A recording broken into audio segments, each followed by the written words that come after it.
समय gift Nifty लुढ़क के कारोबार करता दिख रहा है। डाउ फ्यूचर्स हालांकि 60 अंक मजबूत है और अगर नास्डैक फ्यूचर्स की बात करें तो तकरीबन 50-52 अंकों की स्ट्रेंथ वहां से आती दिख रही है। एशियन स्पेस में आप कह सकते हैं मिला जुला मामला है, ना बहुत तेजी है ना बहुत मंदी है।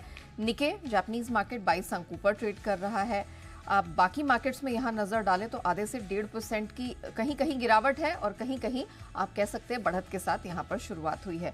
कमोडिटी मार्केट में भी अच्छा खासा एक्शन देखने को मिला है। सोना चांदी मजबूती दिखाने में कामयाब रहे क्योंकि डॉलर इंडेक्स लगातार फिसलते चला जा रहा है। ऑलमोस्ट कल हमने या अर्ली मॉर्निंग ही आप एशियन ट्रेड में कह सकते हैं ऑलमोस्ट 5 महीने के लोस को छूते देखा था, वहां से हल्की सी रिकवरी आई है। कच्चा तेल मामूली रिकवर हुआ $70 के नीचे है और बेस मेटल्स ने निचले स्तरों से एक बार फिर से कुछ रिकवरी जरूर दिखाई है।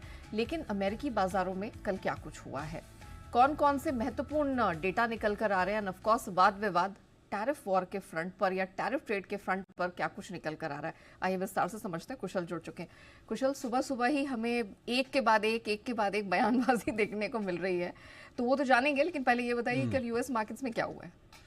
देखिए, यूएस मार्केट्स ने तो रिएक्ट ही नहीं किया जिस तरह से हाँ, मतलब एज एन अगर आप देखेंगे तो जिस तरह के यहाँ पर फाइनल क्लोजिंग होती हुई दिखी है, बहुत ज़्यादा गिरावट वाले संकेत तो नहीं देखने को मिले हैं। हालांकि आप देखें तो नास्डैक में ऑलमोस्ट फ्लैट सा ही रुझान आपको आता हुआ नजर आया था, लेकिन वॉलेटिलिटी ऑफ कोर्स ज़रूर थी। डाउ जोन्स, नास्डैक, S&P 500 तीनों ही इंडेक्सेस में लाल निशान में ही क्लोजिंग होती हुई नजर आई। कुछ एक चुनिंदा शेयर जिसमें टेस्ला है, जहाँ पर अगर आप 15% की फॉल उसके पिछले दिन देखेंगे तो वहाँ से थोड़ी रिकवरी भी आती हुई नजर आई। तो निचले स्तरों से अगर आप देखेंगे तो डाउ जोन्स में भी यहाँ पर रिकवरी के संकेत आते हुए नजर आए थे। तो ऑफ कोर्स जो है काफी उतार चढ़ाव भरा सेशन था कल के दिन का यूएस के बाजारों से, और कनाडा और यूएस के बीच में जिस तरह की रशाकशी लगातार टैरिफ्स को लेकर होती हुई दिख रही है और डोनाल्ड ट्रंप के जो बयान आ रहे हैं पॉलिसी पर, टैरिफ पॉलिसीज पर जो अनिश्चितताएं हैं उसको लेकर निवेशकों ने कल बहुत ज्यादा रिएक्शन नहीं दिया है। तो देखना होगा कि आज यहाँ पर भारतीय बाजार किस तरह से रिएक्ट करते हुए नजर आते हैं।